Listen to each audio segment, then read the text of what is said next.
pamumunan ng Pura Parokong Recoleto na si Padre Esteban Martinez sa San Antonio de Padua noong 1875. Simula noong kanyang pagkakatagpo, ito ay pinagtulungang dalhin at iakyat sa simbahan. Siya ay binihisan, ginayakan at saka iniluklok sa altar. Ngunit simula noon ay nagkaroon ng ilang mga hindi maipaliwanag na kaganapan sa simbahan. Dahil dito, ipinasya ng pari na ibalik na lamang ang imahen sa lugar kung saan siya ay natagpuan. Dito ay nagkaroon ng isang maliit at payak na kubol na siyang naging dambana ng puot. At dito ay napaulat ang paglagsa ng mga demoto lalo higit mula sa mga karatig bayan.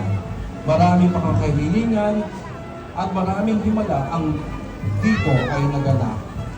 Sa paglipas ng panahon ay lumaki ang dating simpleng dambana. Maraming demoto ng Birhen ang nagbabalik ng kanilang pasasalamat.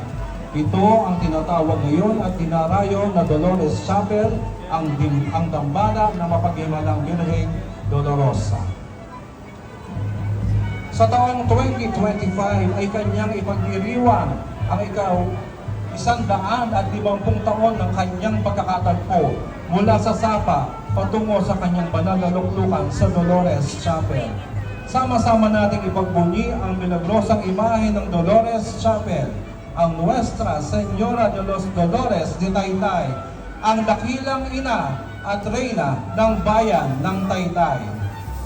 At sa kauna-unahang pagkakataon ay atin pong masisilayan ang primera replika at pilgrim image ng dinarayong Birheng Dolorosa ng Taytay. Viva la Virgen! Viva! Viva Nuestra Señora de los Dolores de Taytay! Viva!